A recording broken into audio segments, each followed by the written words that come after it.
Ooh.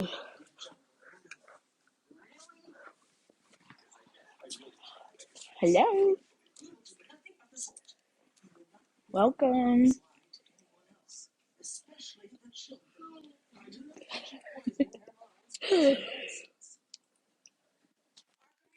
Awesome. I'm gonna let TikTok let people know I'm here. So I don't want to get started and then people jump in and ask what's going on, unfortunately. Hi, Melissa. Kate is watching Important Heroes of Who, so we have someone with us, and my 6-year-old son is over here, so they'll be with me while I tell this story. Pretty. Oh, and she doesn't feel good, so you silly, you silly. Oh, you so cool. Hello, welcome. Say hi. Hi. Say hi. Don't like Kaden on the camera? She's a girl. Is it because, see, I thought as if like they didn't have a shirt or something on. Because I've watched Lives of Kids in there. So I'm not sure. All right, pretty. Let me sit down. Can you see the TV? Or you want to move over? You move over? Go sit by Nori. Oh, and I don't be saying y'all names for real on here. Because I don't know how you guys feel about it. I don't show y'all either for real. You don't care? All right. Well, my son Janori said he doesn't care. That's my 16-year-old. Oh, thank you. All right. Well, she's with Nori right now. So I don't know either. So I mean, if she pops in and something happens, then we'll know for sure. But I'm not gonna fight her because she's up, so she's gonna want to be in my space. Thank you.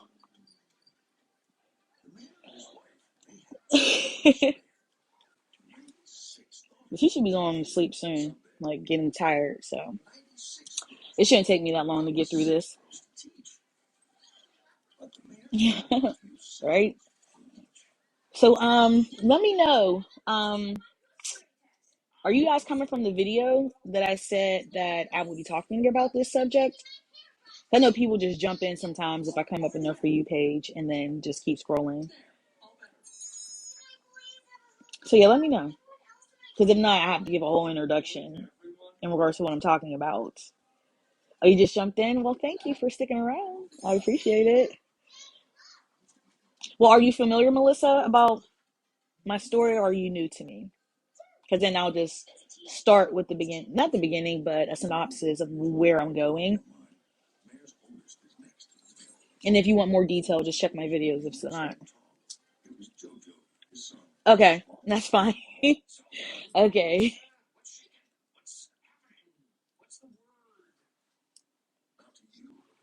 I'm gonna give it another minute and then I'm just gonna pick up where the last video I was talking about it. Um, this is after. Oh, thank you. Thank you for watching my story from the beginning. So I know you're excited to get this over with, like, because this is taking a very long time. This sweatshirt makes me look like extremely top heavy, and I'm really not, to be honest. It's all right there. It'll do. So, okay. Okay. So basically, um, thank you. I appreciate your support so much. So the story that I'm picking up from, because I just started changing things. Right. Thank you, Lindsay. Thank you. Um, it's basically starting from. I'm gonna start from after I left my mom and my stepfather. Whenever she was like, "Oh, what about me?" Whenever I was cutting them off and telling them that what they were doing to me all these years was not appropriate, him essaying me as a child was inappropriate. the fact that he should not be sitting in front of me at that moment. He should have been incarcerated. And how she just dismissed herself of having any responsibility and really thought I was talking to him. Like, that's how deep that ish is. And I think that's what two of my brothers are doing. Because it's like, if I'm the person who was abused and I'm saying, hey, I don't want nothing to do with you, and you know you played a role in all that was going on with me, why would you not consider yourself included? Like, that in that moment is where I was just like, something wrong with her. And like I said before, like, that would just be the tip of the iceberg in regards to things she would do that would just really just reinforce the fact that she is no mother to me, or no mother at all, to be honest. So, oh, and if you guys can you like double tap the screen for likes so that more people can know what's going on? No, she's never apologized. Ever. Doesn't even acknowledge the fact that it happens um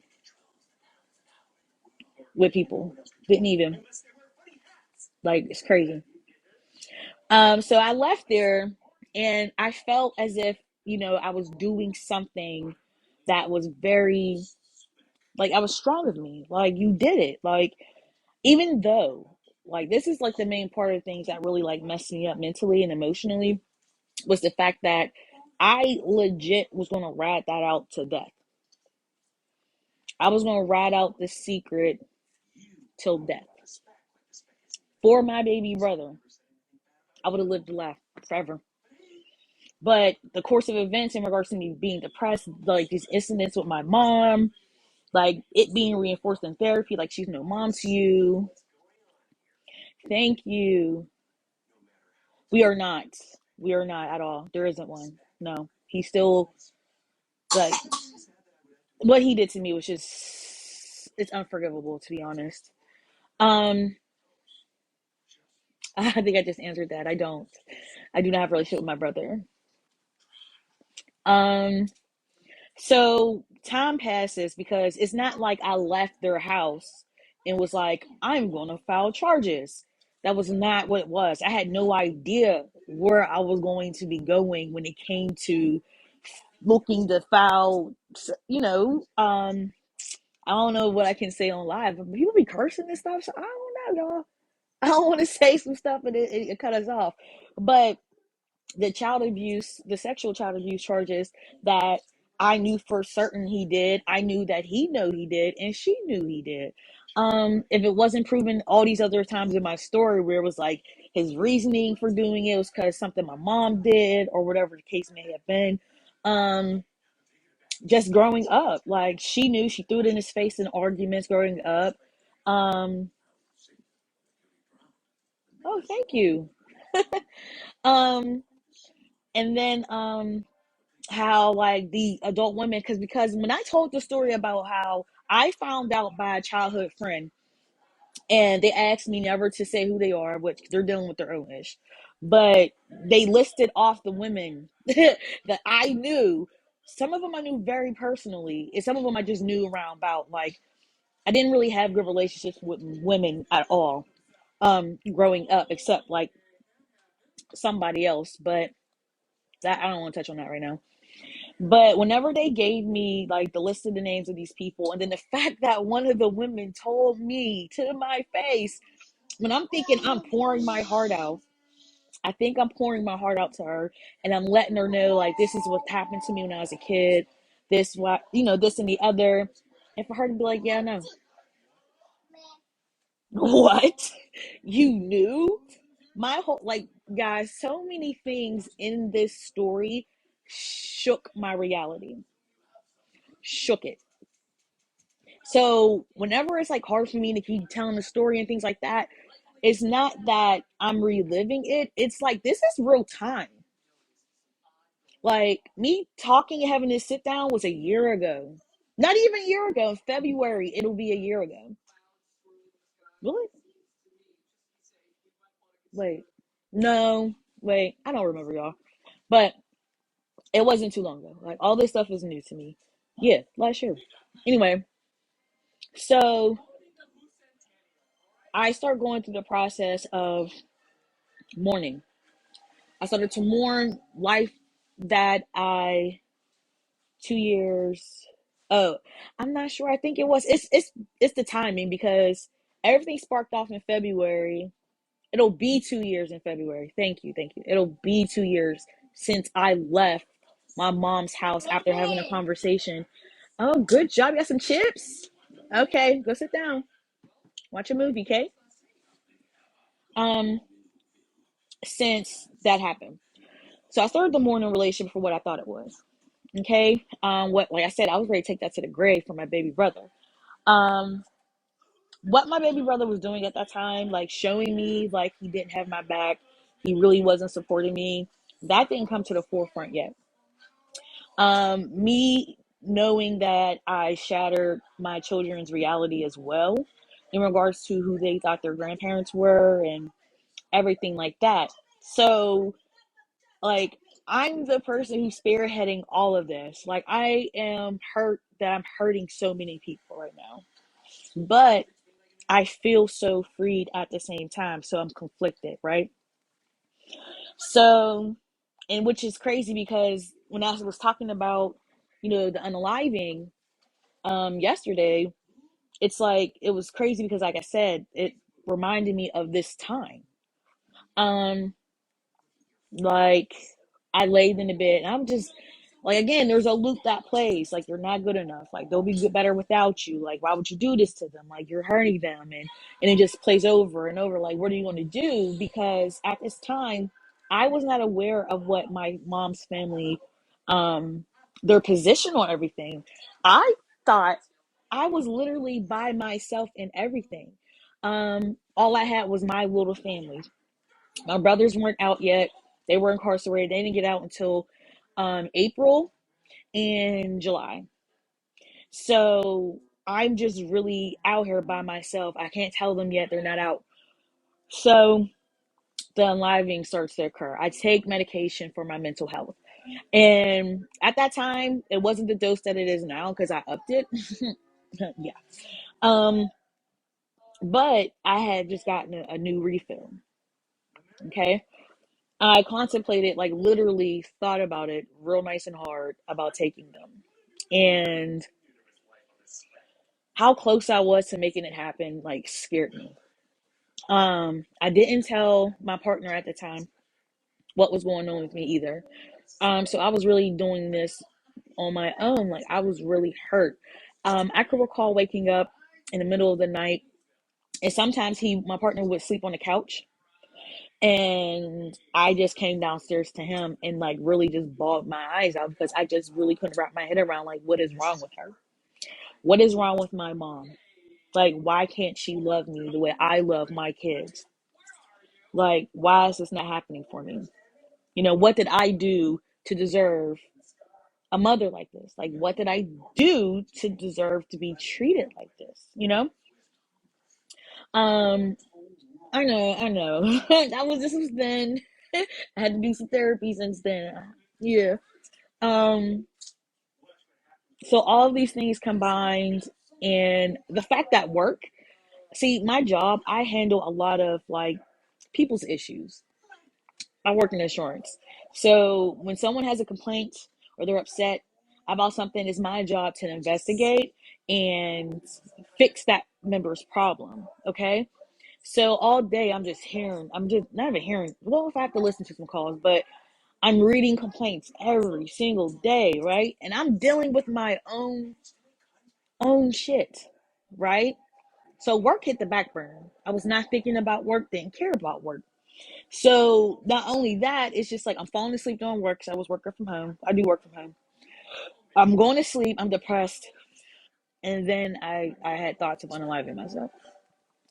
Um, I knew like what I was doing was scary whenever I did tell my partner. And he, back then, he was like, oh, I'm getting money. Like, he's a physical labor worker. So he was like, oh, I don't care how long I'm out. I don't care what it is. Like, I'm getting money. Like, if it's worth my time, I'm getting it. He called off work. He called off work probably like 2 days. So I knew, like, okay, shit's real. So he was able to get me like a break from the kids. Like Caden went to his mom, the boys were gone, and he gave me time to be able to just figure out what was going on with me, and seeing like I knew then that I needed to talk to somebody. So I didn't do it because I began to understand or look and think like, if I feel this way about my own mother, what kind of mother would I be if I left my children? And then it was also the fact of, how dare I again silence my own self and not stand up for myself, and I'm willing to leave what I have here for these people, for them? No, that's not gonna work. That's not gonna work. So that's when it became like, all right, I need to figure something out. Exactly. It'd be like that. I'm learning how to do it for myself, and then they, in tune, will benefit from that. But that's definitely the mindset that I was having at that time. So I actually went to a Facebook group, right, for women, and I posted anonymously. And I let them know like my story, like 5 to 12. My stepfather has saved me 20 plus years later. I'm going to get justice. Well, not getting justice. That wasn't the story then. I was looking at what I could do. And lie to you not, these women poured in. They poured in so much support and resources for me, without even knowing who I was.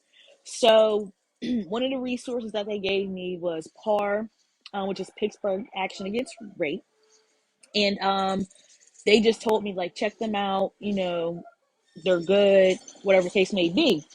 So I took their advice. And then someone had said you might be able to still go after him. I was like, ho, ho, ho. Like, this is new information, because I had no idea that that was possible, because I still did not know why my stepfather didn't go to prison the first time.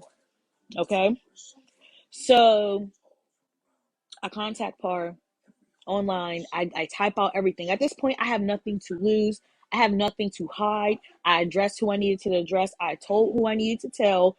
And now I'm about to kick it into overdrive, because I need to save myself. Okay. So they got back to me. It wasn't immediately. They told me, based off our interaction, that yes, I still can go after him criminally. They did tell me, like, hey, this is very tough. This is a very tough process. And if you feel as if you're up to it, we are more than happy to help. They had advocacy, legal advocacy help available to me. They had therapy available to me. In PA, there isn't. In Pennsylvania, there's NALA. Keely. Uh, in PA, there is no statute of limitations, I believe. And for what someone has said in my comments, which I'm not going to say I do not believe it, because I do believe it. It had a lot to do with people coming back, and when it came to the Catholic Church and going after the priests when they were adults, and everything that came along with that made them extended. And I just happened to be in that realm, So I took advantage. Um, so yes, I did do therapy. I did therapy years ago, with a therapist, but she didn't work out, and then I do go to therapy through PAR currently still. Um, so where was I at? PAR. Okay, so a few weeks later, maybe a month or so later, I really thought they forgot about me. To be honest, like, I didn't know what was going on, but I ended up getting contacted by an advocate, and we met up with each other, and she let me know that, hey, you're gonna the way this works is you're gonna have to file a police report in the city that you resided in whenever the abuse occurred as a child, right? And I said, okay, knew exactly where it was. I didn't live too far from where I grew up. They still lived in the area where I grew up. Um, thank you. Thank you so much.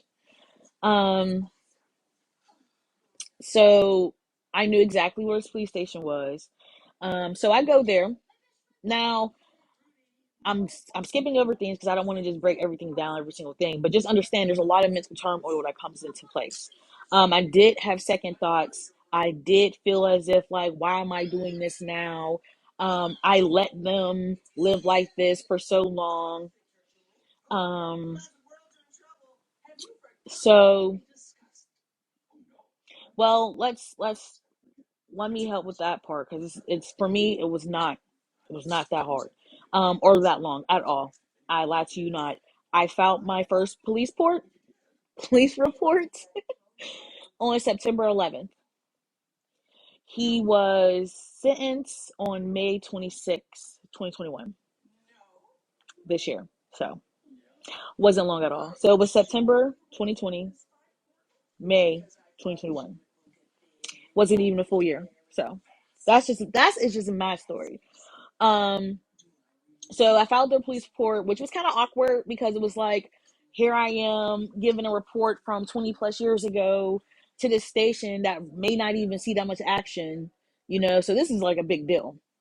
So I write out as much as I can. I give as much detail as I can in the space that I'm afforded. I didn't interview with anyone that day. All I had to do was write it out, give it to what did they say?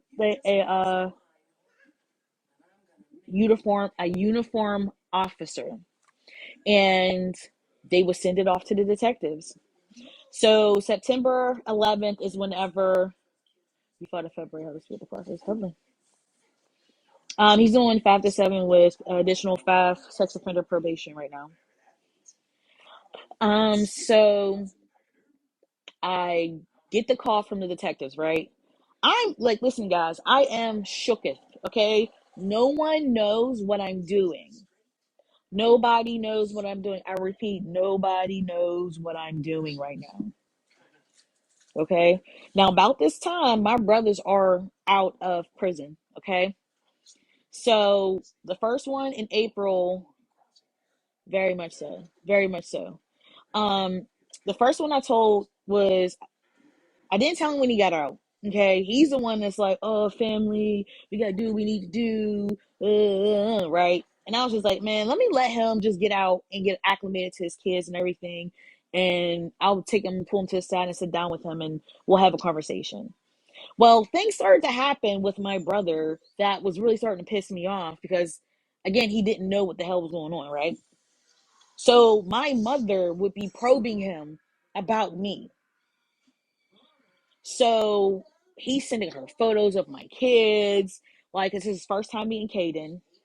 And then I find out, I'm like, no, we're not doing that. And then when my kids went with him, I had to prompt them and be like, hey, we know he doesn't know. So if he talks about her, just tell him you can't talk about her. And it was just like, this is getting too much because at this point, I don't know what he's capable of, and not in his like, not nothing against him because he's doing what he thinks is normal.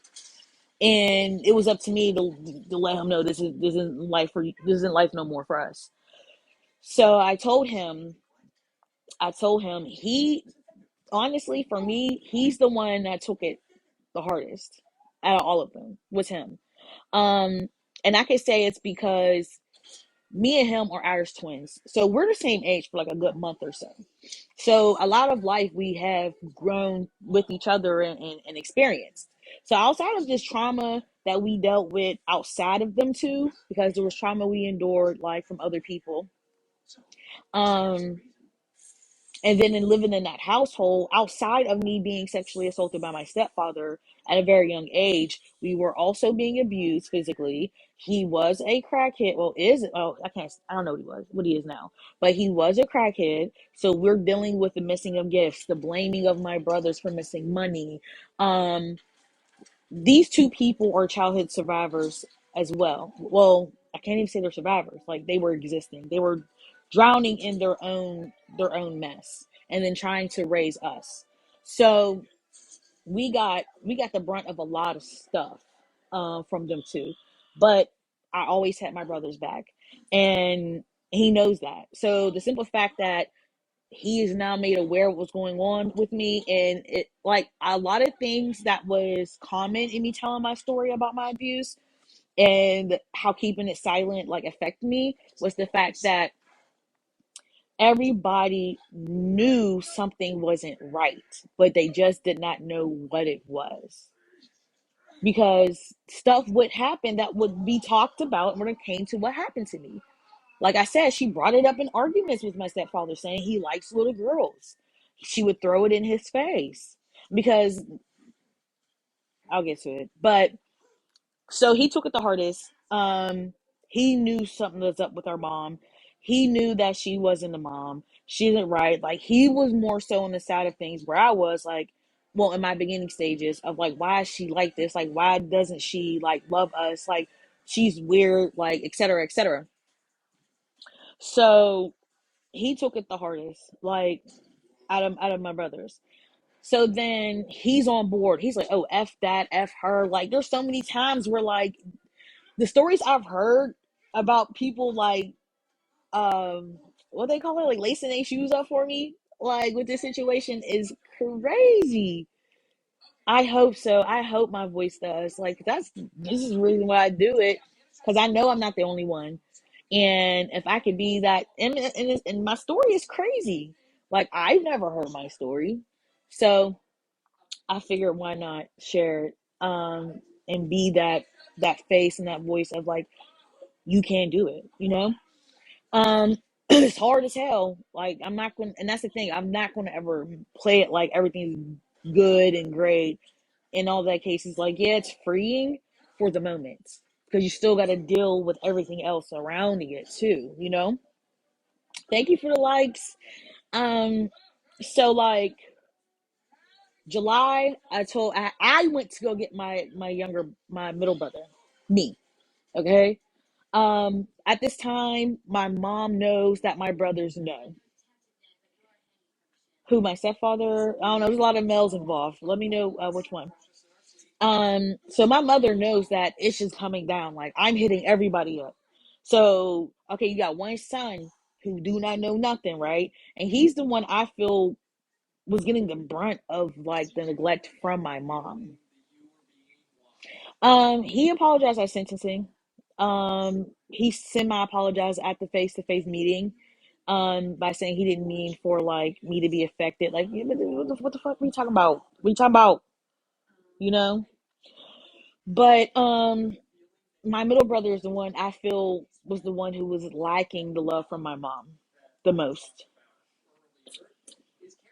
And um, so when I told him, like, he was hurt, of course. I've gotten, I'm not saying like my brother did, but I'm just saying I got a lot of proposals of like something being done to my stepfather for what he's done to me. Plenty, plethora, a plethora of people wanted to take care of him. You hear me? Um, but I told him, and this is the thing with him, and um, this is nearly why I have a problem with him to this day. And his birthday's tomorrow. So he's the one that I would usually go out with. He's the one that I celebrated. Oh, Melissa, I understand your feelings about it not being enough time, but if you continue on with this story, you'll be able to understand why he was allotted such a, I guess, small amount of time. Because some things people do not know about this process, that I'm glad I'm saying it to where people are aware the things that go into the judicial process and lawyers and things of that nature, and even like criminal records, because these all have weight in these types of situations. So whenever I go into the preliminary hearing and things like that, you guys will get a better understanding because you guys are looking at it from a point of view of he did something to you, and like that's it, you know what I'm saying? And unfortunately that's not how it works, and I don't ever want anybody to feel as if um that's going to be the case, because it's not going to be the case. So I filed the charges, and so my brother's paroled at her house. How they managed to do that, I don't know. Something's a little fishy. But that's not my business. So he was going home to her. So after I picked him up from prison, I dropped him off at her house. He already knew what was going on because I told him on the ride back. We had some time. Okay. So I dropped him off at her house. She came outside. I kept it pushing. We have nothing to talk about. If anything, we're done talking. It's going to be a bunch of hand movements. Because at this point, I'm just furious. The fuck? I'm furious because even though I'm telling my brothers and letting them know what's going on, she's still disputing what I'm saying, disputing it. She summed it up to, oh, he got drunk one night and got in a bed with her, and that was it. He got back out. That don't make sense. Your story's not storying, you know. But that's the shit she was just letting them know. Whenever she was confronted with it, she would minimize my experience per usual. So I drop him off.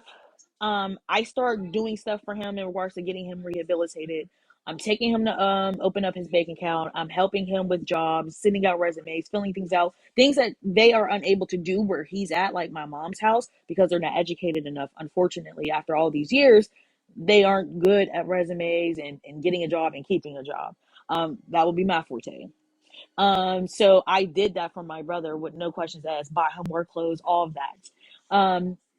Which is unfortunate because we don't have a relationship based off the fact that of what he still I don't know. Shit just don't make sense in regards to how people act or treat me um in this situation when all I'm doing is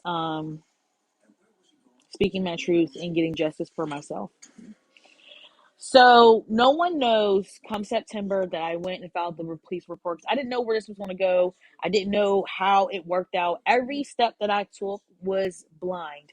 Every step that I took was the way I explained it to my advocate. And my advocate, by the way, freaking awesome. She's freaking awesome. Um, if she could not be with me, she had somebody she trusted with me when it came to like the preliminary hearings and things of that nature. Like she really looked out for me, and I'm so grateful for her. She checks in on me still, so love it. Um, so she was my guide throughout this process. So the way I explained it to her is like I'm walking in a room, in a dark room. I don't know what's in front of me. I don't know where I'm stepping. I don't know where I'm headed. But every time I take a step, the floor lights up, if that makes sense. So that was the entire process from my point of view. Um, so I got geared up because once I got contacted by the detectives who would be handling my case, I had two of them actually. They were amazing as well. I love them. Um, Two men, Caucasian. So just imagine being a black woman and then coming into this environment and seeking shelter, like safe space, and then to have people who don't look like you, um, and you were actually told not to trust, be your biggest supporters and your biggest advocates, which was it was great. I never felt safer, honestly. Um, so I sit down with the detectives. I give them the rundown. I have to sit here in front of these two white men that I have no idea who they are. My advocate was with me the first time I went and sat with them, and I gave them the story starting from where I can remember at the age of 5, the occurrences in which they happened, um, how he did it. I had to go intimate detail about that so they can know what exactly to charge him with, which is why you'll see rape and things like that on the criminal, like the what is it called, the docket or whatever the case may be. Like that's why certain things, suffocation, things like that, are on there based off what he was doing to me. Because I had to go in detail. So she was with me the first time, and like I said, I did it. Now, their favorite thing, my advocate's favorite thing, was to tell me to be kind to myself and to do something good or nice for myself.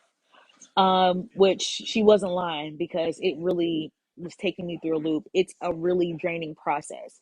And I always like to tell people, do not let anger be your driving force, because anger is just another, it's it's another emotion coming out in a different way, if that makes sense. Like, anger is not its own thing. It's like you're upset or you're hurt or you don't know how to express the emotions that you're feeling. Like, there's a deeper issue. There's just a deeper issue that without anger could be solved, right? So don't let anger do, because once that anger fizzles out, and then let's say it's really, yeah, secondary emotion, exactly, caused by her feelings, right? So if you're going through this process, this very intensive process, and you can't be angry all the time, it's not going to work, you know? And it's a long process. And I say long because it's not that I just sat down with the detectives and we went to court. No. That's not the case. So for me, I met with the detectives. I gave them the stories, the ins and outs, right? We leave. Me and my advocate, we leave. Now I'm getting serviced by the Allegheny County, like, SIU. Like, I'm in a sexual investigation unit. Like, I'm like, this is law and order. Like, I'm feeling real like a character at this time. You okay, baby? Me? You tired? Your medicine kicked in? Yeah. You sleepy? You go night night? Night night? So her bedtime cough medicine kicked in. Now we're gonna put you night night, okay? Is it bye bye? Bye bye, pretty. You call me pretty. Love you. Bye. All right, well, somebody appreciate y'all. Um, so she's going to bed, so I can just keep going. Um, so I met with them. It's over. I leave. Okay. Again, I'm feeling guilty. I'm feeling guilty. I'm feeling guilty. I'm like, I let these people go so long in their lives, and now here I am. I'm about to shake it up. I'm about to shake shit up. Like, this wasn't nothing I was proud of. This isn't anything where I was like, yeah, you did that. Like, because to me, it was like coming out of a place of anger. It didn't feel like it was genuine. You know, like I was genuinely seeking justice. Now that I know that I can, oh, I'm going to. I'm going to. So they had to take my story to the DA, district attorney office. So with it being a 20 plus year case, right? And it's solely off of my statement, y'all. This is solely just me telling them what happened to me. Okay? Now, the fact that I was given a disease did make things go more in my favor, okay? Because it was more things that they can investigate and prove later down the line, because this is an end game, you know? So um, they come back to me and they tell me the DA said green light him. They green lighted my case shortly after the detectives went to them and told them what I told them, or played my recording. So it was on after that. They're lined up, everything. So I came back to their office, and the DA just wanted to clear some other things out.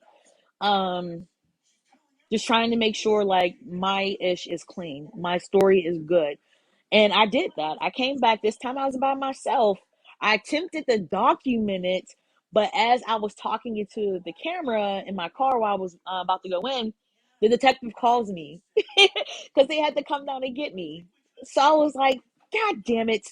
So I only have like a snippet of that. And then I go in, ended up meeting with a third detective. He was brought in on my case as well. I go and I break it down. He took me on a joyride. We were test driving a car. You know, that's a charge in itself, okay? Because you transported me to, you know what I mean, and then proceeded to go on and get a whole nother vehicle. I wish I could show y'all the fucking car he went and got.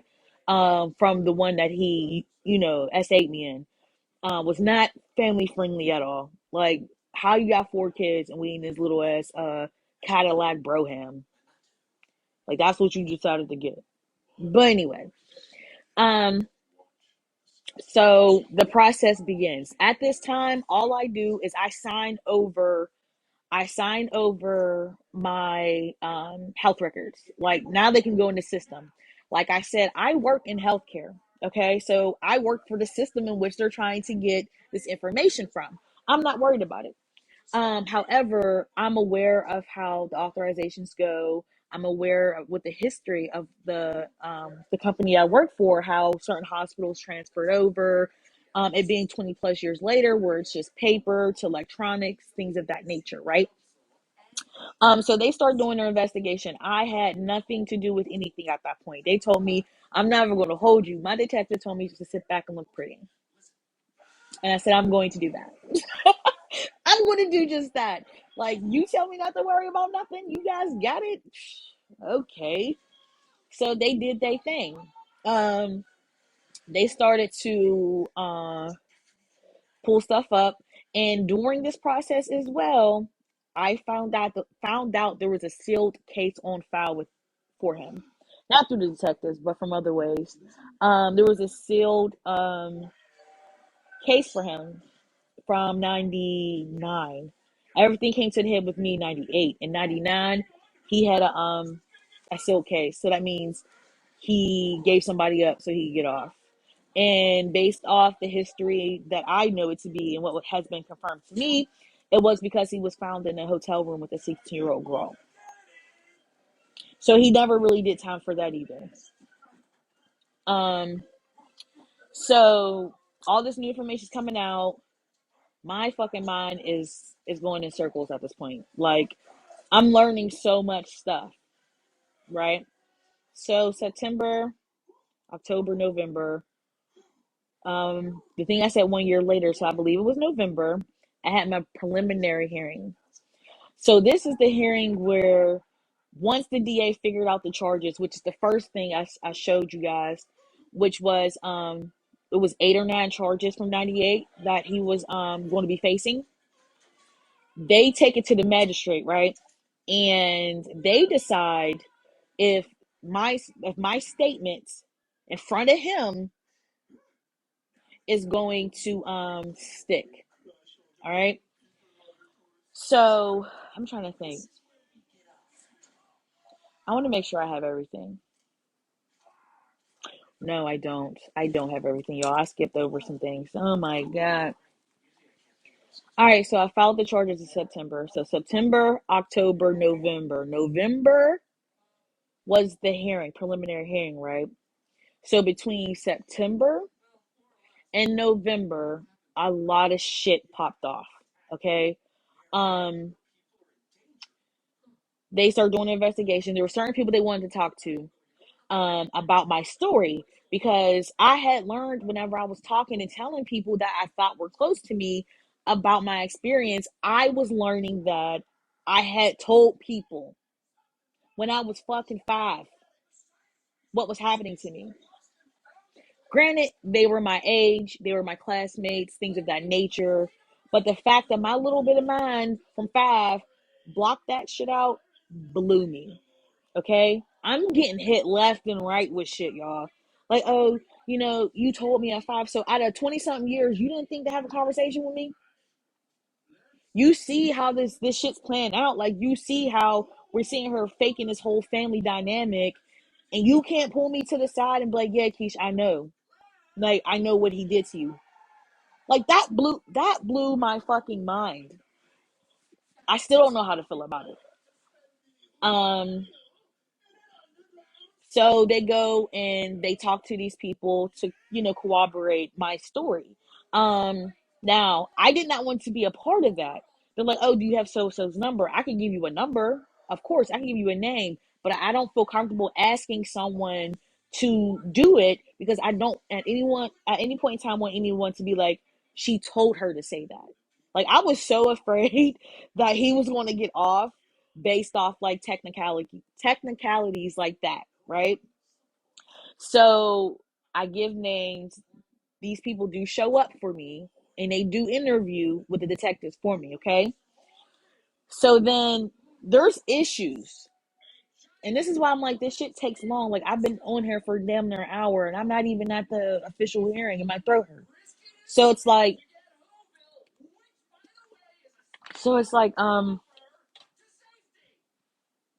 damn, where was I at, y'all? I went on a little rant for 2 seconds and like lost my track. Um, oh, medical records, okay? So I do have knowledge from my childhood that I sat down with a social worker, okay? With children, youth, and families. I don't know what it's called everywhere else. Well, CYS, right? I remember this man vividly. There are certain pieces of my story that I'll never forget and people I will never forget. And he'd be like, yo, so why am I forgetting other shit? But these certain pieces will never leave my memory. I met with the man. He's deceased, so I won't be saying his name. Um, and he gave me some information about statistics in regards to what had happened to me. Um, my stepfather wasn't there. So this is around the time, like I told y'all, my mother took me on that walk. After I met with the social worker and I went to one therapy session that she took me to and basically told me don't tell her shit. So basically I had to sit there and look fucking like just like there's nothing to say. Like I'm looking at dolls and they're like, oh, well, show me what happened type shit. And I'm just like, my mom, I can't tell her that because she's a white woman, and I've been programmed not to trust anybody of authority, who doesn't look like me or at all. Um, so all that happened, and then she took me to my stepfather, right? So I remember there being a CYF case on me. I remember talking to police officers. Um, After that, nothing happened. Me and my brothers weren't displaced. We weren't put in foster care. Um, None of that, right? So with the fact that my stepfather wasn't there, I'm just like, oh, it's over. And then, like you guys see it in the video, my mom actually took me to him. Okay. So with me having knowledge that I did have a CYF case open, well, at that time on me, and the fact that I knew about my medical history, how we would be tied together. So they sent out for my records during this whole process and came back with shit.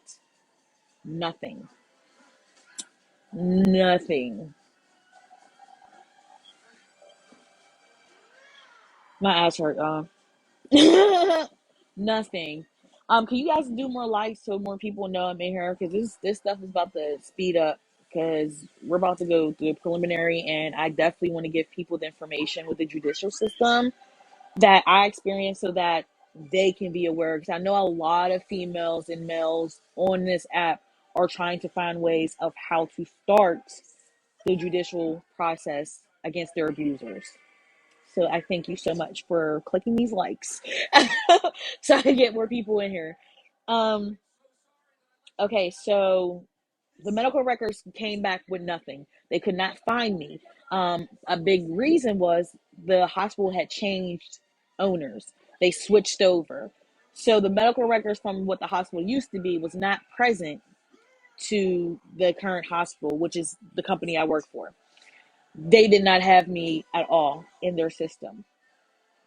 Now, where things take a completely left turn is the fact that whenever they looked for me in the CYS system, a file popped up with my name and the year that this all occurred, confirming there was an incident that they had to step in to my rescue, right?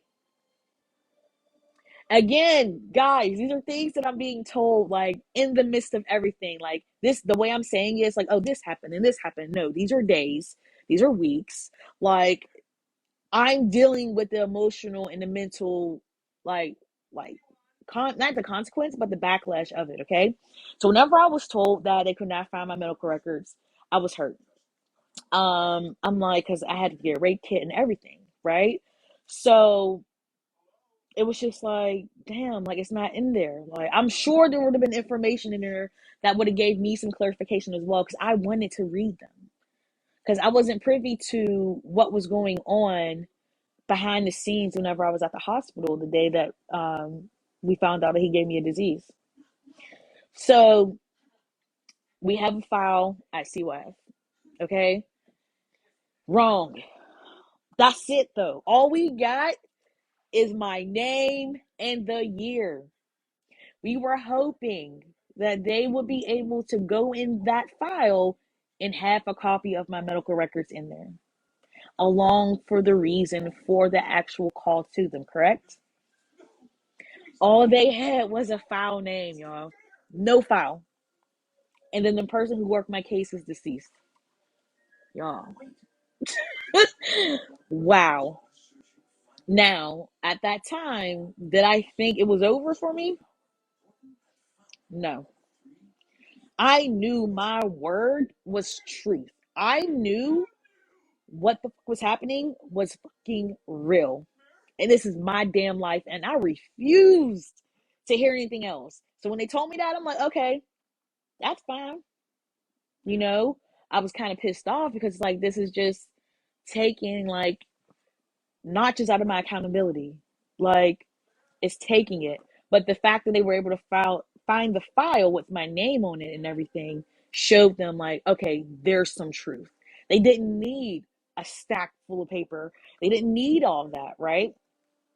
So once we start going down this road of, you know, certain documents aren't making it, they didn't want to push getting hit. They couldn't get his medical records until they actually had him down for charges and in custody, et cetera, for trial and stuff.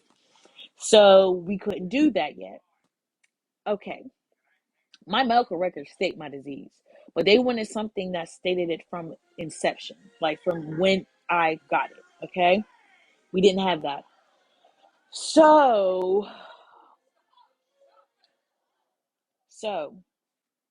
because I want to go to the car right now. I want to go walk to the car and I want to smoke a cigarette right now. And I probably will because my throat's starting to hurt and I'm kind of tired of talking, to be honest. Um, so I meet with the detectives again. Okay, they break everything down for me. They tell me everything that's going on. We've been communicating by phone and email. I saved my emails so I can always have record of like how this process truly was and how amazing they were with me. So they meet with me and they're like, Keisha, all right, what do you think about? They were trying to wiretap me. Okay, like shit start getting real. They were they were ready to wiretap me. They were like, hey, do you think if you called your mom on the phone, she would corroborate your story or she'd admit to it? I was like, hell no. Like, hell no, she ain't gonna do that. And honestly, I'm not comfortable talking to her. Honestly.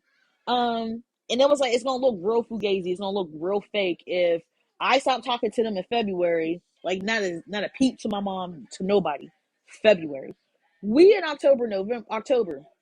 She's not about to talk to me. Like, and it's going a little fishy because I stuck to my ground and I didn't go back.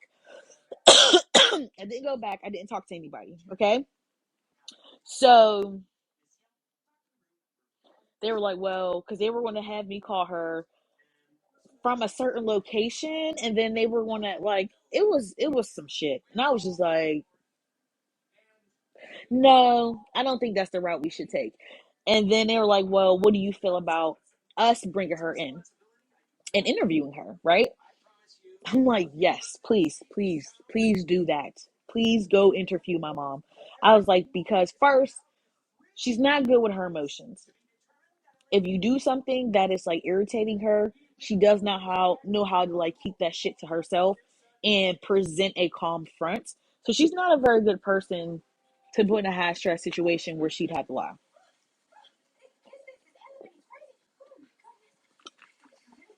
And it's hard to lie when you got so much facts on the table in front of you, right? So they call her in, and I wish I could remember the day that they took him down. Um, They called her in and they brought her in. They did not know, she did not know going into this detective office that she was going to be talking to the detectives about my as sexual assault as a child by her boyfriend, because they're still together.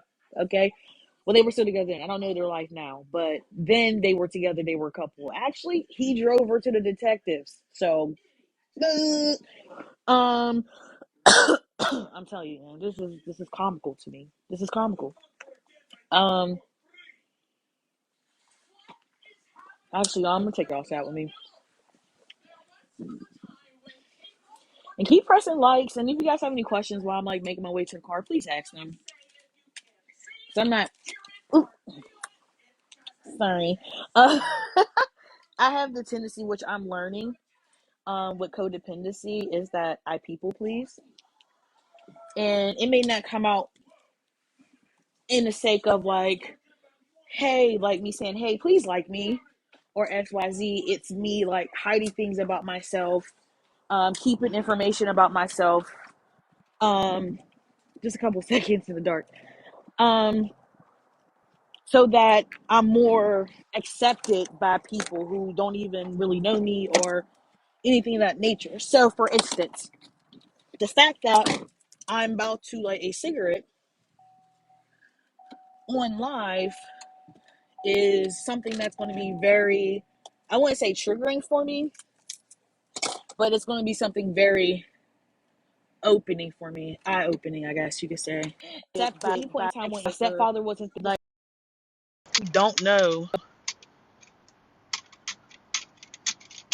Let me know if you can hear me, because I don't know if my Bluetooth is still working on the AirPod or if you're in the car. Oh, let me know. Hey! Thank you for the likes.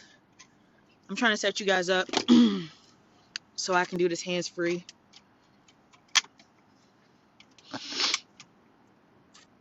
All right. Thanks, y'all. Appreciate it. I mean, I don't even like smoking with the lights on. But it's life. So, I give them the green light. Okay, thank you. Thank you. So yeah, like I was saying, like me smoking a cigarette right now, knowing that this is my life, this is what I do. Like, I'm all like, oh, can they see me? Can they see me? Like, I'm grown as hell. I'm 35. Like, why am I having these feelings and emotions about what I do with my body? Yeah, absolutely. Absolutely. Because a lot of my mental health issues stem from the trauma that resulted from me being sexually assaulted from 5 to 12, and then everything after that came along with it, with the silence and not being acknowledged, my pain being ignored, having to walk this journey alone from a child. Yes. It's a little off in here, so yes, therapy, recommend. So y'all, they bring her in, they bring her in the office, right? Now she thinks, which they're allowed to do, they're police officers, they don't have to tell them exactly what it is that they need to see them for, right? So they tell her, like, yeah, we gotta talk to you about one of your children. Mind you, there's 4 of us. 2 out of the 4 is having dealings with the law. You feel me? So she may have assumed it had to do with my 2 brothers, but that's not the case, right? So she gets there and they just start drilling her ass. Based off what they told me, they start going in. So, you know, are you aware that Kisha was sexually assaulted by, I almost said his name, by her stepfather? Did she ever tell you at the age of 10? Hold on. Because I told y'all, I always thought I told my mom about my stepfather coming in my room and abusing me at the age of 10, okay? It happened for 7 years. Regardless, she didn't protect me. She didn't believe me. She chose his word over mine, correct? And then the fact that You came to the hospital after he dropped me off with the disease that he gave me. Okay? Um, she told them it was the age of 5. I told her at fucking 5 years old, y'all. That crushed me. Let's just add that to the list of things my mother did. You confirmed it was 5. That still blows my mind. It blows my mind how a man can even get aroused by a little girl. You feel me? Thank you. I mean, I am Rwanda. I am. I've just been through some things, which adds the roundness. Um, because I could be way worse off. You feel me? I could be doing something else right now, you know. But I'm here and I'm well. So she confirmed that, and she confirmed the car story. She was like, "Oh yeah, he came and got me in the car, not in the car that he test drove." Because I don't know. Let me know if anybody. I mean, I'm 35, so I'm not gonna be telling my age because you guys should know my age. Um, but they were station wagons, okay? Long body station wagons back in the 90s, right? 90s, 2000s, whatever. And they had the siding on the side, like wood grain. Please tell me if you remember them fucking vans. If anybody remember those vans. I mean, station wagons? Would we call that a station wagon? Yeah, I think so. Whatever. Long body. It was appropriate for 4 children and 2 adults, correct? Okay, yeah, that's the car he took me in for the test drive.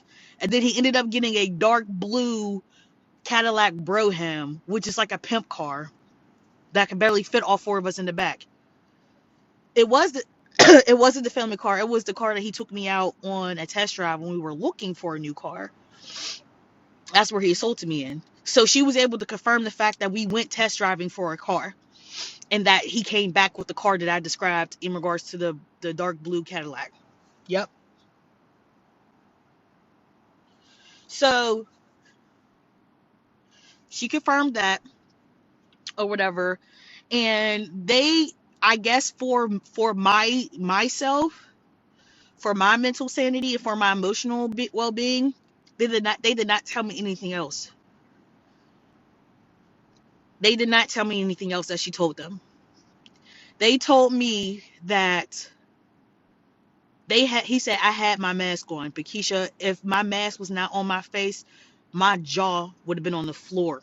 The things she was telling us about your story. Not only did she connect the dots to what I had already told them, and they were aware of her position in trying to protect him all these years.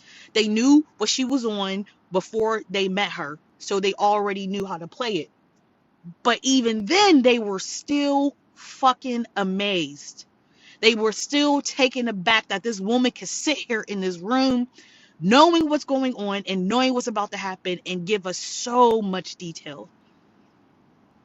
So she gave the information I gave and some, okay? And some. I don't know what that and some is. I'll never know what that and some is.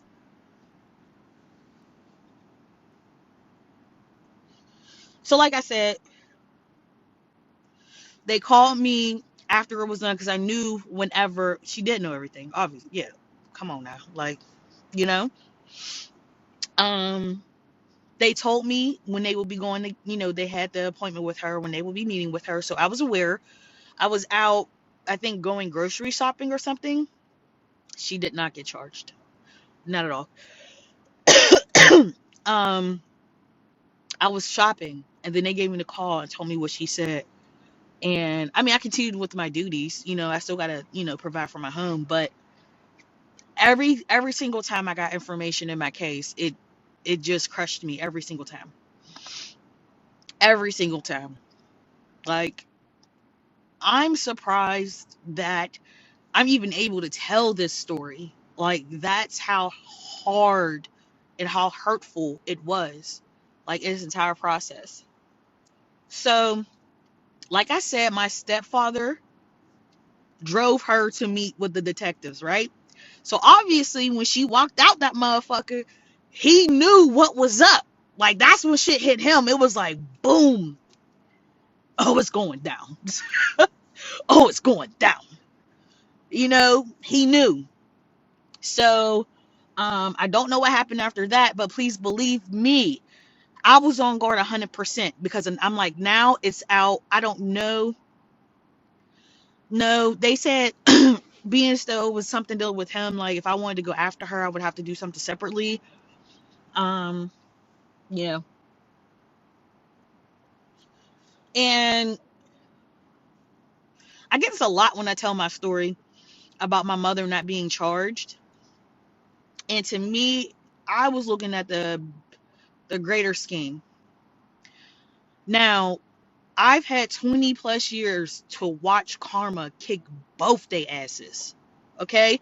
I've been watching it happen. Okay? The thing with my stepfather, he used crack to, you know, hide his, like, to numb himself so that he can exist.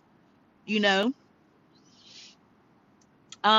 Not that I know of because, whenever, like, I came forward and told people, I lied to you not. I have Facebook voice messages being told that he's propositioned young girls.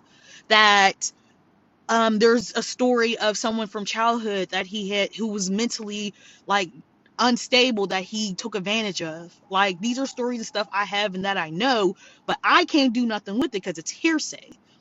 The individuals would have to go ahead and speak up. And again, this isn't for everybody. This is not for everybody. Okay? So being so I know this information and the fact that I was told about the 16-year-old that he snitched to get like to not get jail time for real. I was pursuing him, continuing on. Her, listen, y'all. I don't know if y'all seen in the comments, but my mother developed Graves' disease probably a year before all this took place, and it went through her body rapidly. She lost a hell of a lot of weight. Her eyes began to sink, like poke out. She was no longer the person that she thought she was, or she didn't even look like the same person that she thought she was. Okay? She began to lose her eyesight. Okay? That's karma. 100% karma. Because she chose not to see what was happening to me. And now you can't see at all, lady. You're not gonna be able to see at all. You know? So to me, that to me was, to me, she ain't gotta go to jail. She ain't gotta go to jail at all. Because life is horrible. I'd rather her be free and live life without him.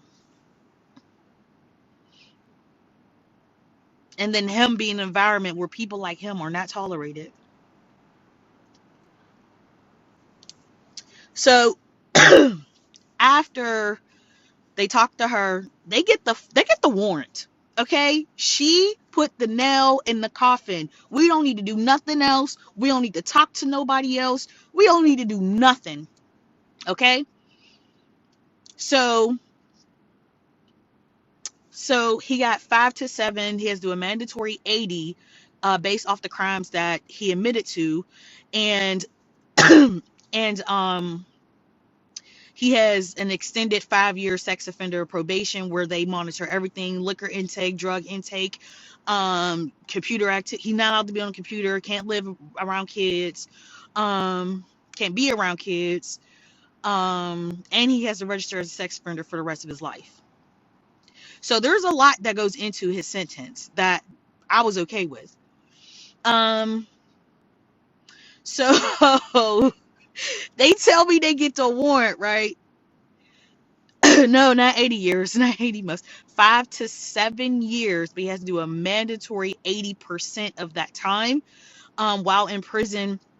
That's the minimum. Whenever he comes up for parole, I get to meet with them and, let them know why I feel he should do the full 7 when that time arises. Okay.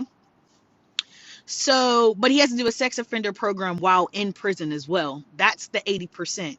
If he does not comply and do that, he automatically does the full 7. So, no problem. No problem at all. So okay. It gets to the point where I get, and I have the email. No, the text message. I still have the text message in my phone. I get a text message from the detective. He was like, "Is this where they live at now?"